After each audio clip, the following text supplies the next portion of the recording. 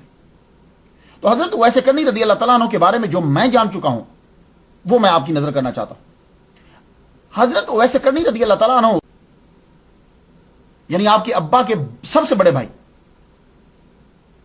جسے آپ تایا کہتے ہیں، اچھا وہ جو بڑے بھائی تھے وہ ان کا کام یہ تھا کہ وہ یہ جو چھوٹے چھوٹے علاقے تھے عرب کے، وہاں وہ مال بیچنے کے لیے لے جاتے تھے. اور جو تاجر ہوتا ہے نا اس کے تعلقات وہاں کے بڑے لوگوں کے ساتھ ہوتے ہیں. یہ جایا کرتے تھے مکہ کے اندر، یہ جایا کرتے تھے مدینہ کے اندر. مدینہ تب نام نہیں تھا، وہاں جاتے تھے.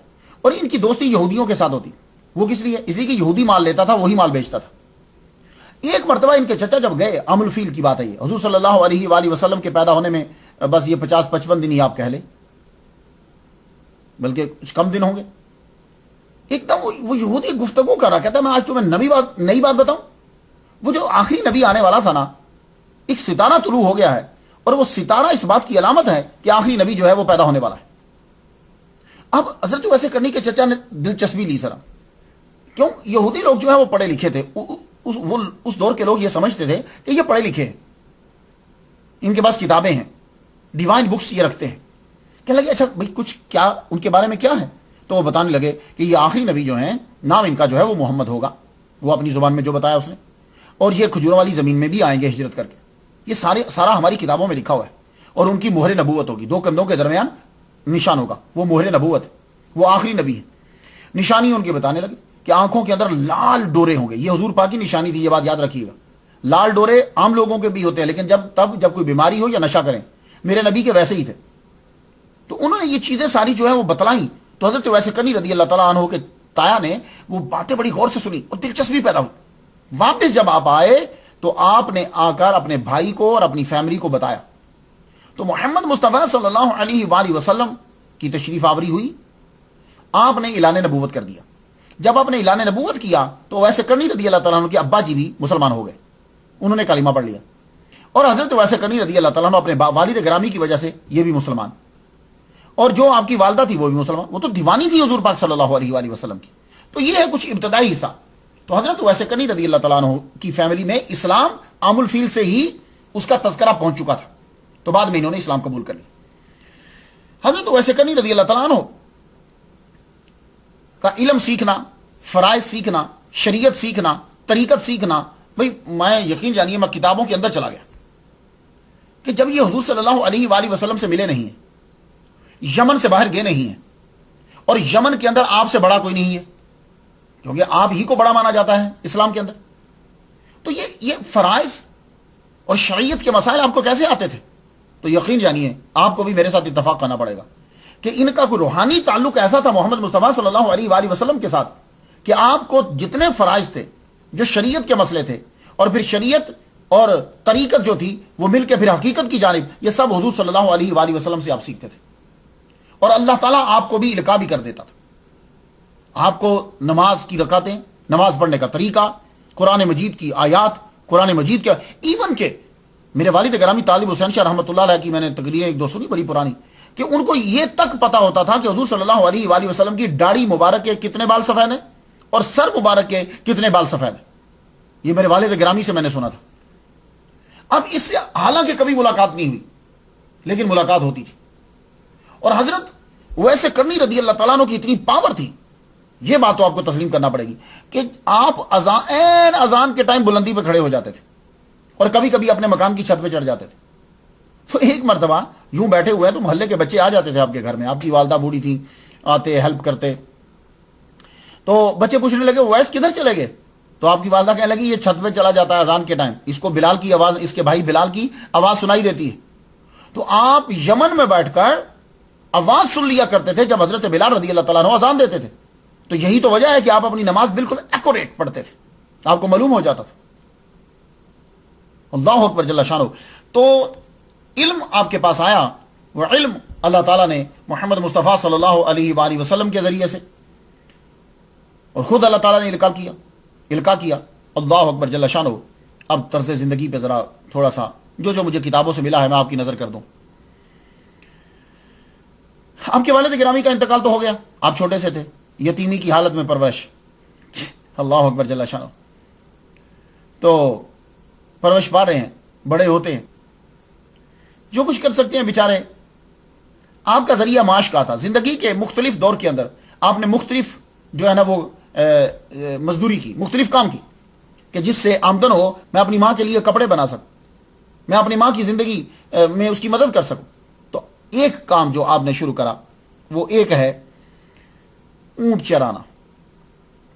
یہ اونٹ چرانے کا کام آپ نے جو ہے، اور ایک ان میں سے ہے گٹھلیاں چننا، گٹھلیاں، یہ جو ڈیٹ سیڈز ہوتی ہیں، کھجوروں کی گٹھلیاں، یہ چننا، اور ایک یہ ہے کہ دری بنانا۔ یہ ذریعہ معاش آپ نے اپنی زندگی کے اندر جو ہے وہ اپنائے۔ اونٹ چرانا آپ نے اپنی والدہ کے لیے، جب بڑے ہو گئے پھر آپ نے لوگوں کے اونٹ چرانے شروع کر دیے۔ اونٹ چرانے کے اندر آپ کو بڑی آسانی ہوتی تھی، حالانکہ ہمارے لیے بکریاں چرانا اور اونٹ چرانا مشکل ہوتا ہے، لیکن ان کے لیے بڑی آسانی ہوتی تھی۔ جانتے ہو کیوں؟ اس لیے آسانی ہوتی تھی کہ جب وہ اونٹ لے کر چلے جاتے تھے باہر، بکریاں لے کے چلے جاتے تھے، تو ان کو چھوڑ دیتے اور خود عبادت میں مصروف ہو جاتے۔ حضرت ویسے کرنی رضی اللہ تعالیٰ عنہ کے اوپر غلبہ حال رہا ہے، میرے داتا گنج بخش علی حجویری، جن کی وجہ سے لاہور شہروں کا کتبہ ہے، داتا صاحب فرماتے ہیں کہ دو وجہ سے آپ نے محمد مصطفیٰ صلی اللہ علیہ وآلہ وسلم کی زیارت نہیں کر پائے۔ ایک تو غلبہ حال تھا، ہر وقت استغراق میں رہتے تھے، جن کو آپ مجذوب کہتے ہو، یہ سادہ ترجمہ کر رہا ہوں۔ تو غلبہ حال، اور دوسرا اپنی والدہ، یہ دو وجہ تھی کہ آپ ایسے ہی اللہ تعالیٰ کی یاد کے اندر محو رہے۔ یہ چیزیں سمجھانے سے نہیں آتی، یہ بات یاد رکھیے، جب تک کہ آپ کے اوپر وارد نہیں ہوگی۔ اور ماشاءاللہ ابھی مجھے بہت سے دوستوں جو دوست سن رہے ہیں، کیونکہ ہمارا جو یہ سلسلہ ہے نا، یہ کوئی شخصی اجارہ داری کا نہیں ہے، اللہ سب کا ہے۔ تو اب جو لوگ وظائف میں پڑے ہیں، جو میری بہنیں ہیں یا بھائی جو تقریروں کو سنتی، اب اللہ کا کرم ان پہ ہو رہا ہے، یہ چیزیں آپ کے اوپر وارد ہوں گی، اور آج کا لیکچر سننے کے بعد آپ کے لیے اور آسانی ہو جائے گی۔ تو حضرت ویسے کرنی رضی اللہ تعالیٰ عنہ، غلبہ حال آپ کے اوپر، یہ ایک مقام آتا ہے، آدمی اس چیز کو سوچتا ہے تو گم ہو جاتا ہے، اس کو کچھ خبر نہیں رہتی۔ یہ سادہ لفظوں میں آپ کو سمجھا دوں، غلبہ حال یہ ہے، بس ایک تجلی کی پہ نظر پڑی اور گم ہو گئے، یہ سادہ لفظوں میں سمجھا رہا ہوں۔ تو حضرت ویسے کرنی رضی اللہ تعالیٰ عنہ عبادت میں مصروف رہتے، شام کو واپس آ جاتے۔ مجال ہے کہ کوئی بکری ادھر چلی جائے یا کوئی اونٹ ادھر چلا جائے، نہ۔ مجھے تو ایسا لگتا ہے، جب میں نے کافی پڑھنے کے بعد میں یہ نتیجہ اخذ کرتا ہوں کہ آپ جب اونٹ چرانے لگتے تھے یا بکریاں چرانے کے لیے لاتے تھے تو عبادت میں مصروف ہو جاتے تھے، اور رب تعالیٰ فرشتوں کی ڈیوٹی لگا دیتا تھا کہ جاؤ اس کے جانوروں کا دھیان رکھنا، کہیں ادھر ادھر نکل نہ جائے۔ تو کوئی جانور گم نہیں ہوتا تھا، ورنہ بکریوں کو سنبھالنا بہت مشکل ہوتا ہے۔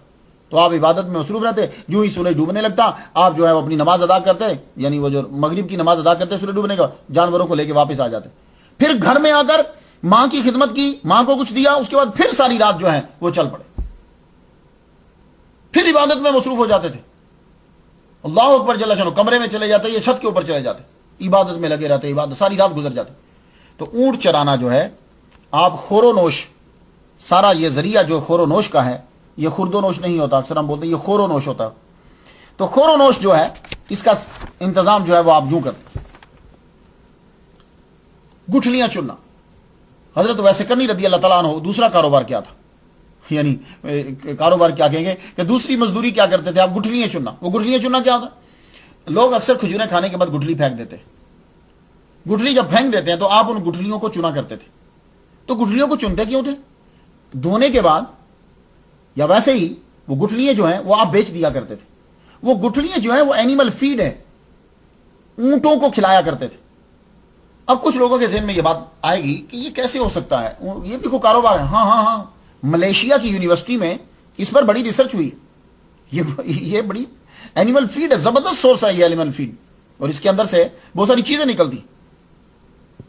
تو جدید ریسرچ جو ہوئی ہے، کہتے ہیں ڈیٹ سیڈز اور traditionally used for animal feed, پچھلے دوروں میں بھی استعمال ہوتا تھا، اب بھی یہ استعمال ہوتی، اس سے آئل بھی نکالا جاتا ہے، مہنگا ہوتا ہے، اس کو پریس کرنے کے بعد اس سے آئل نکلتا ہے کھجور کی گٹھلی سے، تو ظاہر آپ جو کھائے گا اس میں بھی جائے گا. اور اس کے اندر calcium, iron, copper, magnesium, zinc, phosphorus یہ اس کے اندر ہوتا ہے. اور یہ کھجور کی کبھی کافی پی آپ نے؟ کافی اصل میں بیج ہوتے ہیں، ان کو بھونا جاتا ہے، بھوننے کے بعد پھر اس کو گرائنڈ کرتے ہیں، پھر وہ کافی بنتی ہے. رائٹ؟ اچھا، وہ کافی جو ہے لیکن وہ نقصان دہ، اس میں کیفین ہوتی ہے. تو کافی کا اگر بدل ہے، آپ کیفین سے بچنا چاہتے ہو تو یہ کھجوریں ہیں، بھونا جائے، بھوننے کے بعد پیسا جائے اور اس کی کافی بن سکتی. اس کے علاوہ 2004 میں ریسرچ ہوئی 2004 کے اندر کہ گٹھلی کے اندر پروٹین جو ہے، یہ گٹھلی پروٹین کا بہترین ذریعہ ہے. 1998 میں چوزوں کی خوراک میں پیس کر اس کو ڈالا گیا تو چوزوں کا وزن جو ہے وہ بڑھ گیا تھا، خاطرخواہ اس کے اندر اضافہ ہوا. تو یہ میں نے آپ کو ملیشیا کی یونیورسٹی کی ریسرچ جو ہے وہ بتا دی. ظاہر ہے اونٹوں کا تعلق مسلمانوں کے ساتھ ہے، مسلمان ملک کی کوئی نہ کوئی ریسرچ کرے گا. خیر، آپ کا جو ہے وہ ذریعہ معاش کیا تھا؟ گٹھلیاں آپ چنتے تھے اور وہ گٹھلیاں جو ہے وہ جا کے جن کے اونٹ تھے انہیں دیتے، وہ بدلے میں آپ کو کھجوریں دے دیتے. کتنی کھجوریں ملتی ہوں، آپ اس سے روزہ کھولتے، کچھ اپنی ماں کو دے دیتے. تیسرا ذریعہ معاش جو ہے وہ آپ کا وہ تھا دری بننا. آپ دریے بھی بنتے تھے خود، اون جو ہے نا، اونٹوں کی اون جو ہے وہ اور بکریوں کی اون، اس سے ملا کے دھاگا بنتا تھا. وہ دھاگا لاتے، اس سے پھر گھر کے اندر جو ہے وہ آپ دری بنتے.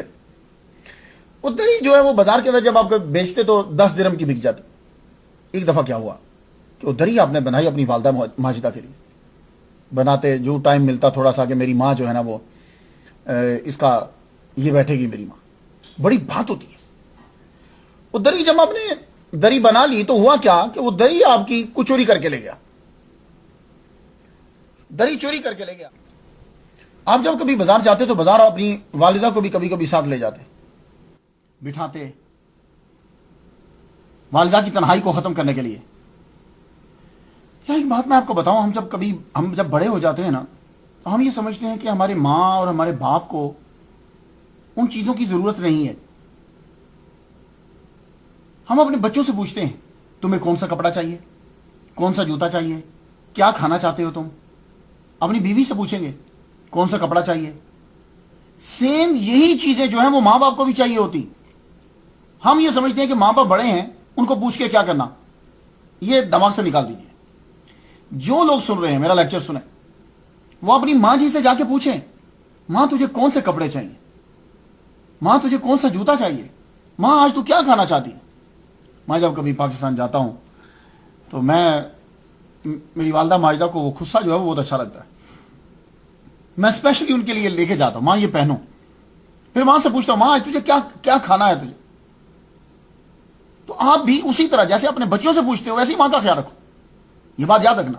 اور ہم لوگوں میں سے اکثریت یہ مسٹیک کر جاتی ہے، ہم سمجھتے ہیں کہ ماں کو نہیں پوچھنا، اس کی کوئی ضرورت نہیں. وہی چیزیں بچوں والی جو آپ اپنے بچوں کے ساتھ، وہی ماں سے پوچھو، وہ خوش ہوگی. ایک بزرگ تھے، ان کی والدہ ماجدہ کو رنگین کپڑے بڑے پسند تھے. وہ اپنی والدہ ماجدہ کے خود کپڑے رنگا کرتے تھے عید والے دن اور اپنی ماں کو پہناتے تھے. تو حضرت ویسے کنی رضی اللہ تعالیٰ عنہ اپنی والدہ ماجدہ کو لے کر آتے، بازار میں بٹھاتے، کھجوریں بیچتے. وہ بازار میں آپ بیٹھے ہوئے ہیں تو کیا دیکھا کہ ایک آدمی دری بیچ رہا ہے. تو کہا 10 درہم کی دری، 10 درہم کی دری، 10 درہم کی دری. آپ نے یوں دیکھا تو پہچان لیا. آدمی نے جو چیز خود بنائی ہوتی ہے نا اس کو بڑے دور سے پہچان لیتا. وہ آپ نے دری پہچانی، دری تو میں نے بنائی ہوئی ہے. لیکن کیا کہنے، یہی تو ہے تصوف. یہ صوفیاء کا کمال ہوتا ہے اور یہ چیزیں اور کسی میں نہیں پائی جاتی. اٹھے، 10 درہم جیب سے نکالے اور اس بندے کو جا کے 10 درہم دے دی اور کہا جناب یہ دری مجھے بیچ دیجیے. کیونکہ آپ نے چونکہ اپنی والدہ ماجدہ کے لیے بڑے پیار سے اور بڑی محنت سے وہ دری بنائی تھی، تو 10 درہم دے کر وہ دری لے لی اور اپنی والدہ ماجدہ کے نیچے بچھا دی. اللہ اکبر جل شان. آپ بازار میں بیٹھے، جہاں پھول ہو وہاں کانٹا ضرور ہوتا ہے، جہاں دوست ہو وہاں دشمن بھی ضرور ہوتے ہیں. تو لوگ آپ کو دیوانہ اور مجنون بھی کہا کرتے تھے. لباس جو ہے، لباس، اس کے اوپر ذرا گفتگو ہو جائے. اور یہ کرام جو ہوتے ہیں وہ اپنی خوراک اور اپنی پوشاک دونوں کے اوپر بہت دھیان دیتے ہیں. خوراک اور پوشاک کے اوپر اس میں شائبہ نہیں ہونا چاہیے. خوراک میں اور پوشاک میں دونوں میں شائبہ ہو جائے تو صوفی کی زندگی پہ اثر پڑتا ہے, اس کے روز مرہ, اس کی عبادت کے اوپر, روز مرہ ایون کے سوچ کے اوپر بھی اثر پڑتا ہے. اس لیے صوفی ان چیزوں کے اوپر بڑا دھیان دے گا. میں دیکھنے لگا کہ حضرت ویسے کرنی رضی اللہ تعالیٰ عنہ کون سا لباس پہنتے تھے, تو پتہ یہ چلا کہ آپ کے دو کپڑے ہوتے تھے. اون کی بنی ہوئی چادریں کہتے ہیں کہ دو ہوتی تھی, یہ بھی اون کا بنا ہوا ہے, تو اون کی بنی ہوئی دو چادریں پہنتے تھے. ایک جگہ امام شرانی فرماتے ہیں کہ دو کپڑے پہنتے تھے, اور فرید الدین عطار رحمۃ اللہ علیہ فرماتے ہیں کہ آپ کے کپڑوں کو پیوند لگا ہوتا تھا. پیوند کیا ہے؟ ایک کپڑا اصلی ہے, اس کے اوپر جب وہ پھٹ گیا تو ایک اور کپڑا لگا کر اس کو سی دیا. پیوند لگے ہوتے تھے. اب ظاہر ہے کہ جب آدمی پیوند لگے کپڑے پہنے گا, اس کی ایک قمیص کے اوپر ایک دو اور کپڑے لگے ہوں گے, تو کوئی آدمی مانگے گا تو نہیں نا, کیوں نہیں لے گا. لیکن یہاں میں ایک بات عرض کرتا جاؤں. میں نے جب آپ سے گفتگو کرتا ہوں تو کافی کتب پڑھنا پڑتی ہے, پھر ان کو آگے ان کو واچ کرنا پڑتا ہے. اب جتنی میری ہمت ہے اتنا کر سکتا ہوں. اکثر مجھے میرے پیج کے اوپر فیس بک میں اور ویسے بھی ای میلز میں کچھ لوگوں کے پیر صاحب ہیں, وہ کہتے ہیں کہ جناب مختار شاہ صاحب یہ ہمارے پیر صاحب کے بارے میں, ان کے بارے میں بھی بولیے, ان کے بارے میں بھی بولیے. ایک لمبی لسٹ ہے میرے پاس, ابھی سن لیجیے آپ سب لوگ, ایک لمبی لسٹ ہے. میں یہ چاہتا ہوں کہ میں 365 کم از کم اولیاء کرام جو ہے وہ بیان کر دوں, تاکہ سننے والے کو روز کا ایک ولی کامل جو ہے وہ مل جائے. تو وہ لسٹ میں ہے, لیکن اس کے لیے اسٹڈی کرنا پڑتی ہے. یہ نہیں ہوتا کہ کوئی آدمی مجھے بولے گا تو میں بولنا شروع کر دوں گا, نہیں. میں اس کی ایک ایک حصے کے اوپر میں جتنا میں اپنے بار بار یہ میں کہہ رہا ہوں جتنی میری عقل ہے اور میرے سورسز ہیں, میں اس پہ ریسرچ کرتا ہوں, پھر اسے 3 مرتبہ لکھتا ہوں. تیسری مرتبہ جو ہے یا دوسری یا تیسری مرتبہ جا کر پھر میں آپ کے سامنے جو ہے وہ گفتگو کرتا ہوں. تو یہ آپ جب مجھے اب نام بھیجتے ہیں تو میں اس کو لسٹ میں لکھ لیتا ہوں, پھر ہم اس کو دیکھتے ہیں کہ کس جگہ پہ اور کب اس کی جو ہے وہ باری آئے گی. لباس کے بارے میں نے جب پڑھا کہ بھئی آپ کیا لباس پہنتے تھے, تو ان کتابوں کے اندر ایک بات یہ آئی کہ چیتھڑے پہنتے تھے. وہ ویسے کرنی رضی اللہ تعالیٰ عنہ چیتھڑے یعنی کچرے کے اوپر, کچرے کے ڈھیر پر لوگ جو ہیں وہ کپڑے پھینک دیا کرتے تھے, تو حضرت ویسے کرنی رضی اللہ تعالیٰ عنہ وہاں سے چیتھڑے اٹھا کر لاتے, ان کو جا کے دھوت کے چیتھڑے جوڑ کے تو وہ کپڑے پہن لیا کرتے تھے. اور اس کے ساتھ ہی پھر یہ لکھا کہ آپ گری ہوئی کھجوریں اٹھا لیا کرتے تھے, اسے کھاتے تھے. اور ایک صاحب نے تو کمال کر دیا کہ روڑی کے اوپر جو کھجوریں گری ہوتی تھی اسے اٹھا لیتے تھے. اب مجھے معلوم نہیں کہ انہوں نے یہ کیا ثابت کرنا چاہتے ہیں, چیتھڑے آپ پہنتے تھے یا گری ہوئی کھجوریں کھاتے تھے, اسے کیا ثابت کرنا چاہتے ہیں؟ کیا یہ ثابت کرنا چاہتے ہیں کہ ان کی بنا پر ان کو مجنون اور دیوانہ کہا جاتا تھا؟ نہیں. آپ کو مجنون اور دیوانہ یہ لوگ اس لیے کہتے تھے کہ آپ چیتھڑے پہنتے تھے, یہ کوئی ضروری نہیں ہے. آپ کو مجنون اور دیوانہ کیوں کہتے تھے میں آپ کو بتاتا ہوں. دیوانہ کہنے کی وجہ کیا ہے؟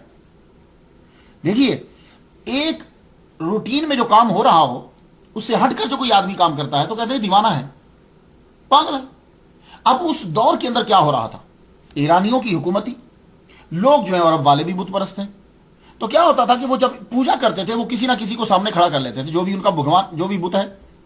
حضرت ویسے کرنی رضی اللہ تعالیٰ عنہ جب عبادت کرتے تھے تو آگے کوئی بھی نہیں ہوتا تھا. ان سب کے لیے یہ نئی چیز تھی, تو یوں دیکھتے تھے کہ سامنے تو کوئی بھی نہیں ہے, یہ کس کی پوجا کر رہے ہیں, یہ کس کو دیکھ رہے ہیں, تو یہ دیوانہ تو نہیں ہے, یہ پاگل تو نہیں ہے. میری بات کو سمجھ میں آئی؟ تو اس دور کے اندر یہ تھا کہ سامنے کچھ ہو تو سجدہ کرو, اور جب اس دور کے اندر کوئی ایسی چیز کو ہستی کو سجدہ کر رہا ہے جو سامنے نظر نہیں آ رہی تو لوگ کہتے ہیں پاگل ہے. اور اس کے علاوہ غلبہ حال رہتا آپ کے اوپر, آپ کم بولتے, کم کھاتے, کم سوتے, تو لوگ یہ کہتے ہیں کہ یہ تو دیوانہ ہے. اس کی دلیل دو. محمد مصطفیٰ صلی اللہ علیہ وآلہ وسلم کو کیا کہا تھا لوگوں نے کہ تو مجنون ہے؟ تو ناؤز باللہ کیا ہمارے نبی صلی اللہ علیہ وسلم جو ہے معاذ اللہ کیا پاگل تھے؟ نہیں. وہ کام کر رہے تھے کہ جو اس دور سے ہٹ کے تھے, ان کے نہیں تھے, تو وہ آپ کو مجنون کہہ دیتے تھے.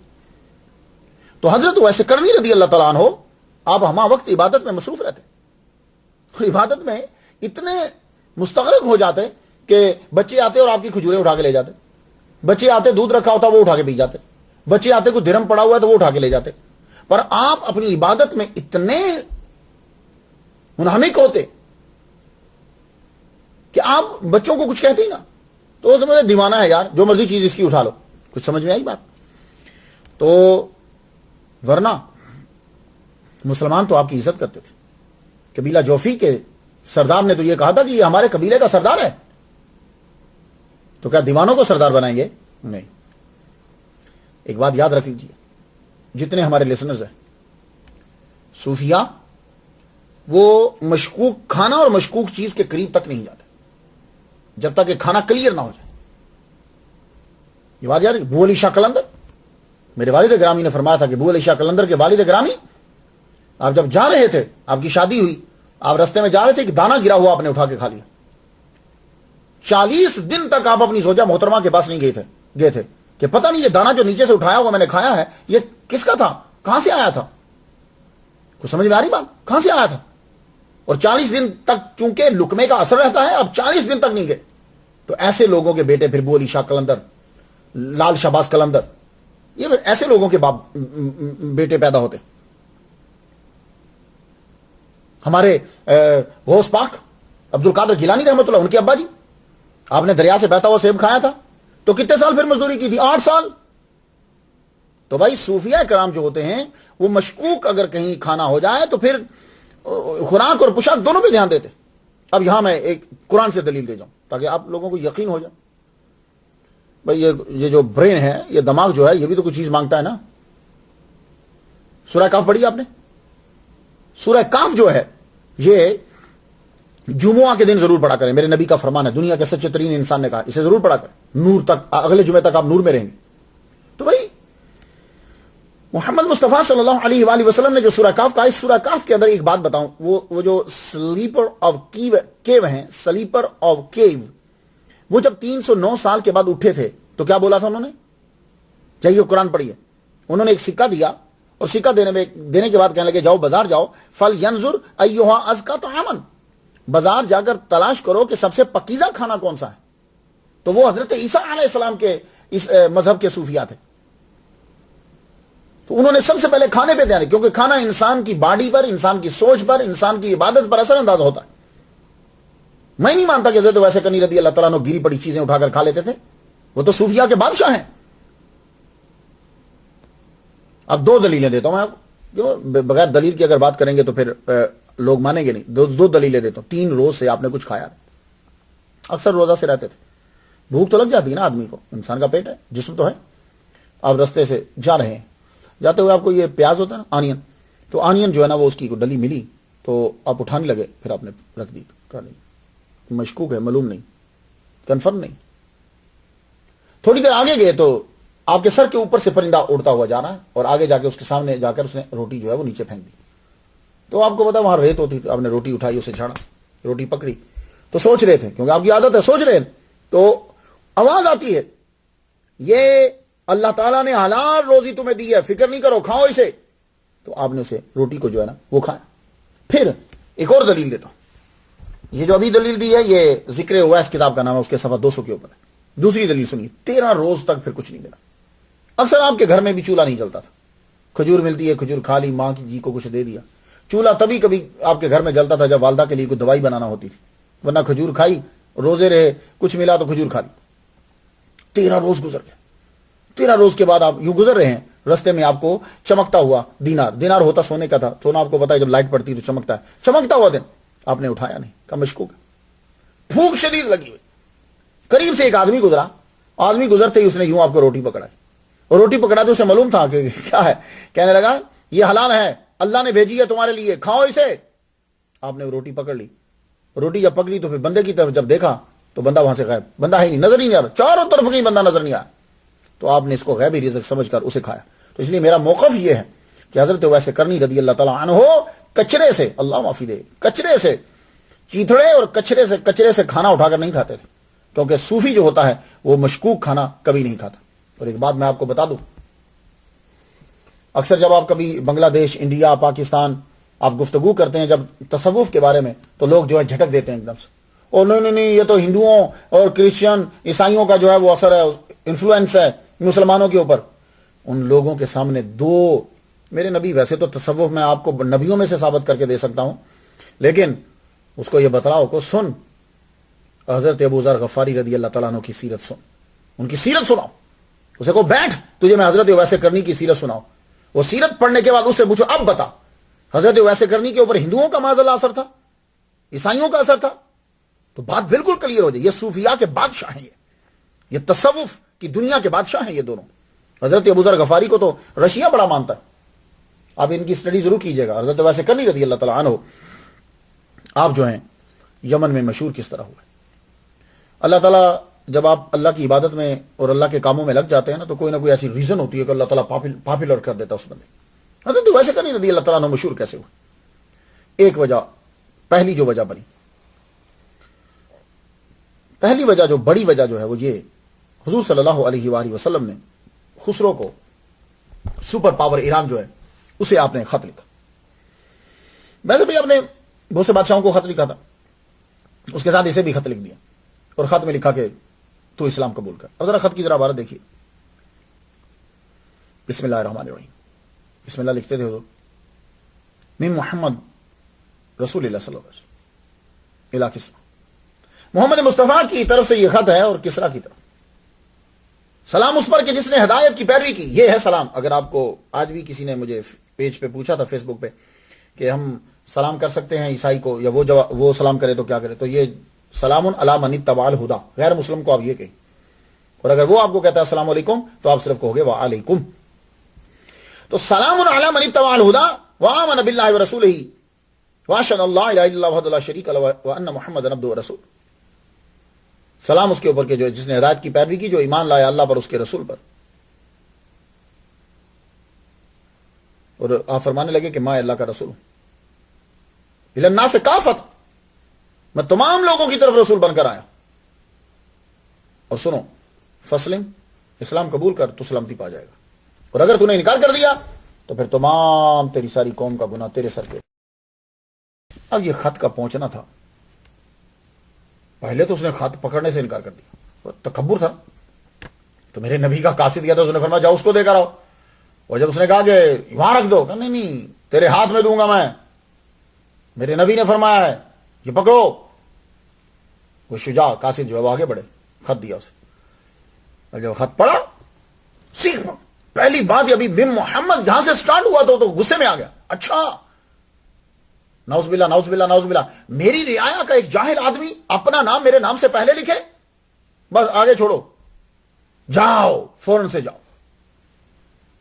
گرفتار کر کے لاؤ، نہیں تو گردن اڑا کے سر لے آؤ کاٹ کے. پورے خط کو اسلام کی دعوت دی ہے مجھے، میری عوام میں ہوگا. قاصد وہاں سے جو ہے روانہ ہو گئے. خسرو پرویز کے تیز رفتار قاصد جو ہیں 1947 کلومیٹر کا سفر طے کرتے ہوئے آ رہے. یمن پہنچے. ان کو یمن کیوں آئے؟ یہ یمن کیوں آئے؟ اس لیے کہ یمن جو تھا وہ مرکز تھا عرب کا، اور عرب جو تھے یہاں بیٹھتا تھا بازان نائب تھا، اور اس کے انڈر میں سارے عرب کے علاقے آتے تھے. تو یہاں سے پھر حکم جو ہے وہ آگے جاری ہوتا تھا. تو وہ قاصد چلتے ہوئے آئے. یمن پہ جب پہنچے تو رستے میں دیکھا ایک آدمی کھڑا ہوا یوں اور کچھ پڑھ رہا. سارے کھڑے ہوئے. قاصد کہنے لگا یہ کیا کر رہا ہے یہ بندہ، کچھ چیز نظر تو نہیں آ رہی. ان میں سے ایک بولا، یہ جو ایران سے آئے تھے نا، ان میں سے ایک کہتا یہ اگر جھکا یعنی رکوع میں گیا، پھر اٹھا، پھر جھکا یعنی سجدے میں گیا، میں تمہیں بتاؤں گا کہ یہ کیا کر رہا ہے. وہ کافی دیر کھڑے رہے. حضرت ویسے کرنی واقعی جھکے، رکوع کیا، رکوع سے اٹھے، پھر سجدے میں گئے. تو اب وہ ایک قاصد دوسرے سے کہتا، وہ جو ان کا سربراہ تھا، اسے کہنے لگا اگر میں تمہیں بتا دوں کہ یہ کس کا پیروکار ہے تو تم اس کی گردن تو نہیں اڑا دو گے. کہنے لگا بول تو صحیح، بتا یہ کیا کر رہا ہے. کہنے لگا یہ عبادت کر رہا ہے، یہ محمد مصطفیٰ کا پیروکار ہے. اس نے یوں تلوار نکالی. اب تلوار نکالی، قریب تھا کہ گردن جو ہے وہ کاٹ دیتا. تو حضرت ویسے کرنی رضی اللہ تعالیٰ عنہ کی وہ آخری رکعت تھی. آپ نے السلام علیکم ورحمۃ اللہ، السلام علیکم ورحمۃ اللہ، سلام پھیرا نا. حضرت ویسے کرنی رضی اللہ تعالیٰ عنہ کی آنکھوں کے اندر ایک اثر تھا. آپ جس کو دیکھتے تھے نا وہ چیز وہی رک جاتی تھی، جس کو غصے سے آپ دیکھ لیتے. ایک مرتبہ آپ عبادت کر رہے تھے، ایک کتا جو ہے وہ کسی عورت کے پیچھے پھٹ گیا. وہ عورت بیچاری دوڑتی دوڑتی پناہ لینے کے لیے آپ کے قریب آ گئی. آپ نے یوں نظر بھر کے کتے کو دیکھا، وہیں رک گیا، واپس چلا گیا. اور ایک مرتبہ آپ اپنی والدہ ماجدہ کے ساتھ بازار کے اندر، بازار میں کھجوریں بیچ رہے تھے. اور آپ کو معلوم ہے جہاں دوست ہوتے ہیں دشمن ہوتے ہیں، صدیق ہوتے ہیں زندیق ہوتا ہے، پھول ہوتا ہے کانٹا ہوتا ہے. یہ تو چلتا ہے نا سسٹم، دن ہے تو رات ہے. وہ ابن اخنس جو تھا نا کوتوال، یہ پولیس دانستہ طور پہ چھیڑتا تھا آپ کو. آیا کیا بیچ رہے ہو؟ وہ بلا وجہ نظر آ رہا بھائی کیا بیچ رہے ہو؟ کھجوریں اٹھائیں، چبائیں، چبا کے تھوک دیا آپ کے منہ کے اوپر. آپ نے اس کو کچھ نہیں کہا. گھوڑے کے اوپر بیٹھا چلنے لگا تو آپ نے یوں گھورا. حضرت ویسے کرنی رضی اللہ تعالیٰ نے جب اس کو گھورا تو گھوڑا مجال ہے کہ آگے ایک سٹیپ بھی لیا وہ گھوڑے نے. ایک دم سے آپ کو آواز آئی، آپ کی والدہ نے پکارا ویس. آپ نے یوں مڑ کے دیکھا، آپ کی نظر ہٹی تو وہ تو چل پائے، ورنہ وہ اتنی کوشش کر لی وہ چل ہی نہیں پا رہا تھا. تو حضرت، اور یہ بات یاد رکھیے گا، آپ کے اندر بھی یہ اثر پیدا ہو سکتا. میں آپ کو ایک مثال دوں، یہ جادوگر اور نظریں بد لگانے والے بندوں کے بارے میں پتہ ہے آپ کو کیا کرتے ہیں؟ میں بتاؤں، آپ ایسے قرآن پڑھتے رہا کریں، کوئی اثر نہیں ہوتا، نماز پڑھتے رہا کریں. یہ کیا کرتے ہیں، یہ 3 دن بھوکے رہتے ہیں. ہاں 3 دن کمرے میں بند اور بھوکا رہنے کے بعد یہ آدمی یوں نظر بھر کے جس چیز کو دیکھتے ہیں وہ چیز اڑ جاتی ہے. تو پتہ یہ چلا کہ آپ میں اثر ہے. تو جب ایک برے آدمی میں اثر ہے تو آپ جب عبادت کریں گے تو آپ کی آنکھوں میں کیوں نہیں اثر آئے گا؟ میں نے دیکھا ہے بڑے بڑے اولیاء کرام کو دیکھا، آخری عمر میں نے اپنے والد گرامی کو دیکھا، ان کی نظر میں بڑا اثر تھا. تو یہ عبادت کے ساتھ یہ پیدا ہو جاتا ہے. اور میرے نبی کی نظر میں بھی بڑا اثر تھا. حضور صلی اللہ علیہ وسلم کا تو خیر وہ آپ 3 مائل تک آگے تک جاتا تھا، آپ کا اثر تو بہت زیادہ. تو وہ آپ نے یوں دیکھا، جب اس نے تلوار اٹھائی آپ کا سر قلم کرنے کے لیے، آپ نے یوں دیکھا، تلوار وہاں روکی آئی. اب پتہ نہیں اس کی باڈی میں کیا اثر ہوا، پیاس لگی ہے کچھ. حضرت ویسے کرنی رضی اللہ تعالیٰ عنہ اٹھ کے آپ نے پانی، دودھ جو ہے وہ 2 پیالوں میں ڈالا، 2 پیالوں میں ڈال کے اسے دیا، دوسرے کو دیا، پھر گئے تو تیسرے کو بھی پیالہ دودھ کا دیا. اب وہ دودھ پینے لگے. تو جب پینے لگے تو یہ دیکھو، یہ صوفی یہی ہوتا، وہ وقت ضائع نہیں کرتا. پھر عبادت شروع، اللہ اکبر، نماز شروع کر دی. اب انہوں نے کیا کیا کہ وہ جو باقی 2 تھے انہوں نے یوں پیالے پھینکے اور ایک درہم پھینک دیا. یہ جس نے تلوار اٹھائی تھی نا، پتہ نہیں کیا اس پہ اثر ہوا. نیچے اترا گھوڑے سے، پیالہ رکھا اور اس کے اندر دینار رکھ دیا. دینار سونے کا ہوتا تھا، درہم چاندی کا ہوتا تھا. دینار رکھا اس کے اندر. آپ کو معلوم ہے کہ ان دونوں نے پیالے پھینکے ریت پر، انہوں نے پیالہ جا کے رکھا. اللہ تعالیٰ نے اس بندے کو، یہ جو تھا جس نے پیالہ رکھا، اسے اللہ تعالیٰ نے ایمان کی دولت عطا کر دی. تو لسنرز، خواتین و حضرات، ادب کو نہ چھوڑو اس دنیا کو. دنیا ترقی کرتی جائے گی. یہ چاند پہ تو پہنچ گئی ہے، انسان کے دل کے پر تک نہیں پہنچی. پاس جو بندہ بیٹھا اس تک نہیں پہنچ پائی. ادب بہت چیز ہوتی ہے. اس کو اسلام، ایمان مل گیا. بابویا اس کا نام تھا، بابویا. تو حضرت ویسے کرنی رضی اللہ تعالیٰ عنہ کو عبادت میں چھوڑ کر وہ بندے چلے گئے. انہیں محل میں جانا تھا. محل میں جب وہ پہنچے، محل میں جب پہنچتے ہیں تو بازان کے دربار میں پیش ہوئے. کہا خسرو پرویز کا خط آیا. وہ خسرو پرویز نہیں کہتے تھے، وہ تو کچھ نام لیتے تھے، چھوڑیے ان ناموں کو. بادشاہ کا خط آیا، پڑھا جائے. خط میں یہ تھا کہ اس کو فوراً سے گرفتار کیا جائے، اور اگر گرفتار نہیں کر سکتے تو سر کاٹ کے ہمارے دربار میں پہنچایا جائے. بازان کہنے لگا کہ تم رکو، ٹھیک ہے، آرام کرو، تمہیں فیصلہ پہنچا. وہ اتنا لمبا سفر کر کے آئے ہیں، ان کو آرام کے لیے بیٹھا. بازان نے حکم دیا کہ جاؤ، جتنے مسلمان ہیں وہ سارے جو محمد کا احترام کرتے ہیں یا عقیدت رکھتے ہیں، سب پکڑ کے لے آؤ. ابن اخنس کو موقع چاہیے تھا. اس نے کچھ کے مکانوں کو آگ لگا دی. اس نے اپنی دشمنی یوں پوری. حضرت ویسے کرنی کا پتہ کہ آپ ملے نہیں. رات کے ٹائم آپ باہر نکل جاتے تھے اور عبادت میں مصروف ہو جاتے تھے. کسی بندے نے بتا دیا اگر ان کو گرفتار کرنا ہے تو دن کے ٹائم کرو. باقی مسلمانوں کو پکڑ کے وہ لے آیا، بڑا مارا، قید خانے میں بند کر دیا. کوئی اتنی خاص تعداد نہیں تھی، صرف حضرت ویسے کرنی رضی اللہ تعالیٰ عنہ کے اخلاق اور آپ کی محبت اور تبلیغ کی وجہ سے چند لوگ مسلمان ہو گئے تھے یمن میں. حضرت علی رضی اللہ تعالیٰ عنہ کا بھی بڑا اثر تھا یمن کے اندر. یہ بات یاد رکھیں، حضرت علی کو بھی محمد مصطفیٰ صلی اللہ علیہ وسلم نے اپنے دور کے اندر بھیجا تھا. تو اس لیے یہاں اسلام جو ہے وہ کافی پھیلا ہوا، صحابہ کا آنا جانا رہتا تھا. حضرت ویسے کرنی رضی اللہ تعالیٰ عنہ صبح کے وقت ابن اخنس نے چھاپا مارا. آپ والدہ ماجدہ کا پتہ کرنے کے لیے صبح اور شام لازمی آپ آتے تھے. پھر اس کے بعد عبادت میں مصروف ہو جاتے تھے. والدہ کمرے میں پڑی لیٹی رہتی تھی. اس نے صبح کے وقت آپ کو گرفتار کر لیا. گرفتار کیا، گلے میں رسی ڈال دی، پاؤں میں بیڑیاں ڈال دی، گھسیٹتا ہوا لے جا رہا اور پیچھے سے ایک کو فوجی کو، ایک پولیس والے کو کہا کہ تم کوتوال کو کہا تم مارتے جاؤ کوڑے. اور وہ کوڑے مارتا جاتا. آپ کا کپڑے پیچھے سے پھٹ گئے، لیکن آپ نے اف تک نہیں کی. جا کے قید خانے میں دوسرے مسلمانوں کے ساتھ بند کر دیا. جب بند کر دیا تو اب بازار مصروف ہو گیا. اس نے ان قاصدوں کے ساتھ کچھ عربی بھی ملا کر مدینہ کی طرف روانہ کر دی. کہا جاؤ، جا کر اسے گرفتار کر کے لاؤ. پہلے حالات معلوم کرنا اور پھر جو بہتر سمجھو وہ اس کے بعد تم کرنا. اب یہ قافلہ جو ایران سے آیا تھا اور کچھ بندے جو یمن کے ساتھ ساتھ ملے، یہ سب کے سب مدینہ کی طرف روانہ ہو گئے. مدینہ کی طرف جب یہ روانہ ہوئے تو وہاں جب پہنچے 697 مائلز کا سفر طے کرنے کے بعد یہ مدینہ میں داخل ہونے لگے. ایک آدمی ان کو دکھا، بلایا اسے. اب ظاہر ہے ان کی حکومت تھی، وہ تو ڈرے گا کہ کون لوگ ہیں. ہم ایران کے قاصد ہیں. محمد کہاں؟ وہ آدمی کہنے لگا کہ وہ آپ کو اس وقت مسجد میں ملیں گے، کیونکہ ظہر کی نماز کا وقت ہو گیا اور مسلمان کوئی نماز مس نہیں کرتا. یہ سب کے سب ہم مسجد میں ملیں گے. اچھا، مسجد میں ملیں گے. کیوں؟ یہ جمع اس لیے ہو جاتے ہیں کہ ان کے نبی نے یہ کہا ہے کہ جو آدمی نماز چھوڑ دیتا ہے دانستہ طور پر فقط کفر، وہ کافر ہو گیا. یہی تو فرق ہے. تو ایمان جو ہے آپ کا مضبوط تب ہے کہ جب آپ کی نماز مضبوط ہے، ورنہ کسی وقت بھی خطرہ ہے. کہنے لگا اچھا تو کیوں نہیں پڑھ رہا؟ کہنے لگا میں مسلمان نہیں ہوں. کہا تو مسلمان نہیں ہے تو اتنی عقیدت سے نام کیوں لے رہا ہے؟ کہنے لگا محمد مصطفیٰ کی شخصیت ہی ایسی ہے، وہ جس سے گفتگو کرتے ہیں، جو ان سے مل لیتا ہے، وہ پھر آدمی ان کا دیوانہ ہو جاتا ہے. اللہ. اور وہ آدمی ان کو لے کر مدینہ مسجد نبوی کے دروازے پہ چلا گیا. مسجد نبوی کے دروازے تک جب پہنچے تو اندر سے محمد مصطفیٰ صلی اللہ علیہ وآلہ وسلم ظہر کی نماز پڑھا کر صحابہ کرام باہر آ رہے تھے.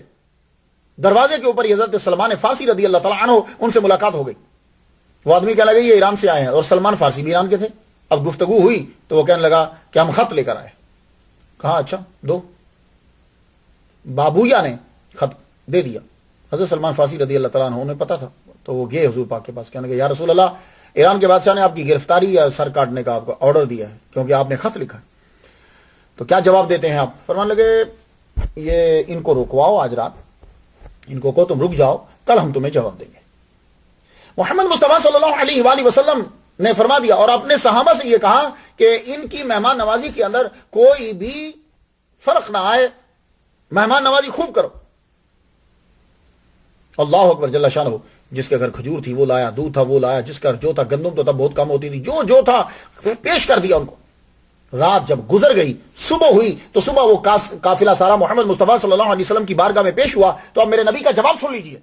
محمد مصطفیٰ صلی اللہ علیہ وآلہ وسلم نے کہا سلمان فارسی ان سے بول دو کہ جس بادشاہ کا تم حکم لے کر آئے ہو وہ بادشاہ قتل کر دیا گیا ہے، اس کے بیٹے نے اسے قتل کر دیا ہے. تو جب بادشاہ ہی نہیں رہا تو تمہارا آرڈر اب کیا چلے گا؟ یہ بات سننا تھا کہ بابویا اور جتنے قاصد اور باقی تھے ان کے پاؤں کے نیچے سے زمین نکل گئی. باقی بات ٹھیک ہے، جب بادشاہ ہی نہیں رہا تو پھر حکم کا ہے گا. کہا جاؤ چلے جاؤ واپس. وہ سب کا سب قافلہ جو ہے بڑی تیزی کے ساتھ اب یمن کی طرف جو ہے وہ یمن کی طرف روانہ ہوا. اور یہ قافلہ 697 مائل کا سفر طے کرنے کے بعد جب بازان کے دربار میں پہنچا تو وہ بولا کہ کیا ہو لے کر آئے ہو، کیا ملا جواب؟ تو وہ قاصد کہنے لگے، بازان سے یہ کہنے لگے جواب سن لے، جواب یہ ملا ہے کہ محمد نے یہ کہا ہے کہ تمہارا بادشاہ کو قتل کر دیا گیا. لو اب تو آگ بگولا ہوگا.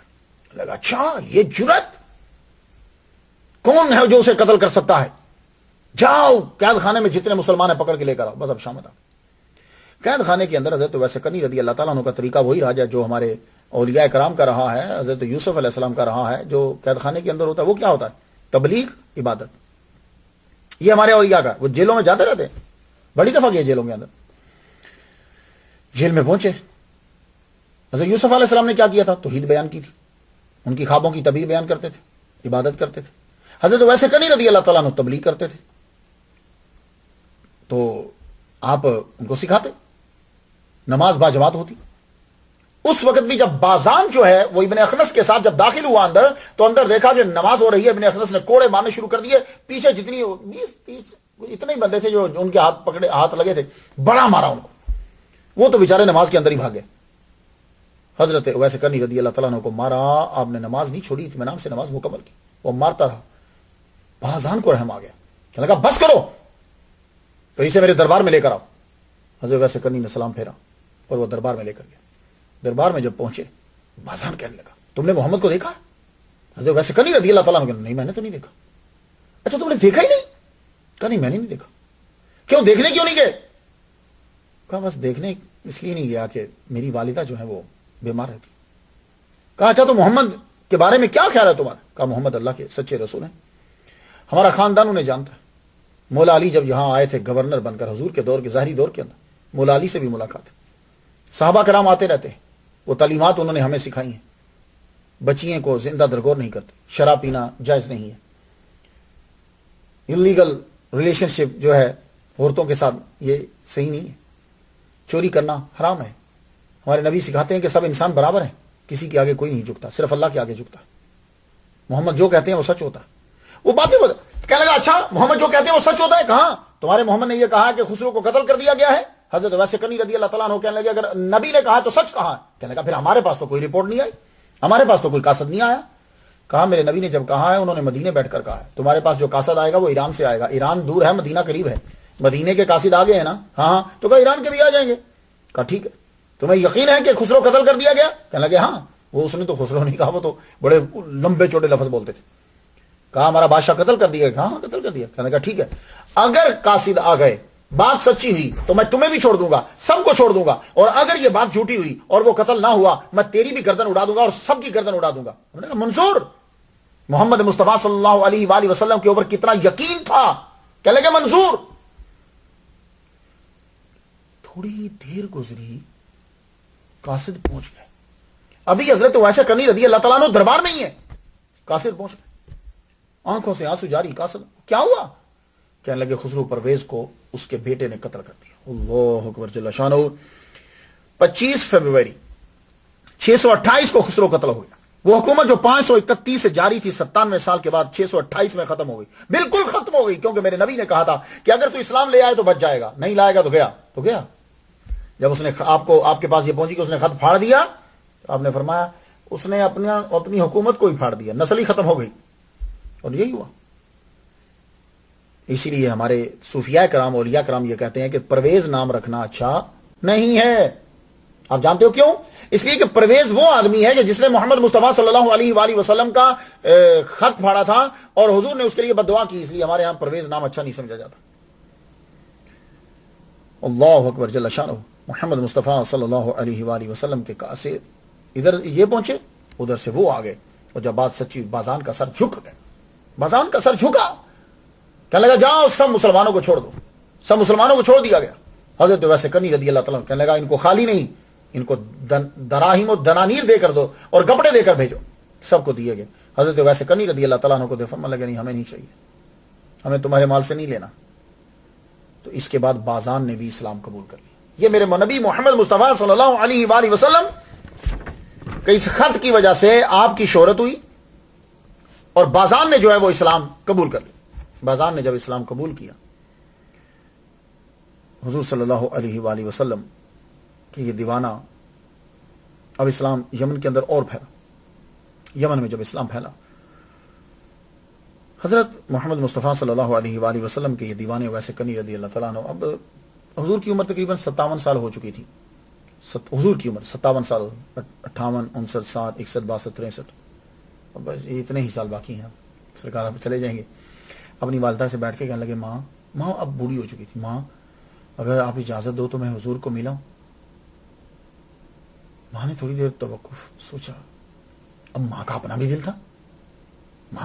تھا, کیونکہ ماں بھی نبی کی دیوانی تھی. سوچنے لگی چلو میں تو نبی نہ ہوں, میں تو دیکھ نہیں سکتی, چل یہ دیکھ کر آئے گا تو میں یہی سمجھوں گی کہ اس کی آنکھوں سے میں نے حضور کو دیکھ لیا. کہنے لگی ٹھیک ہے بیٹے تم جاؤ, میں تمہیں اجازت دیتی ہوں, لیکن شرط یہ ہے کہ تم صبح کو پہنچو گے تو ظہر تک رک سکتے ہو, ظہر کے بعد روانہ.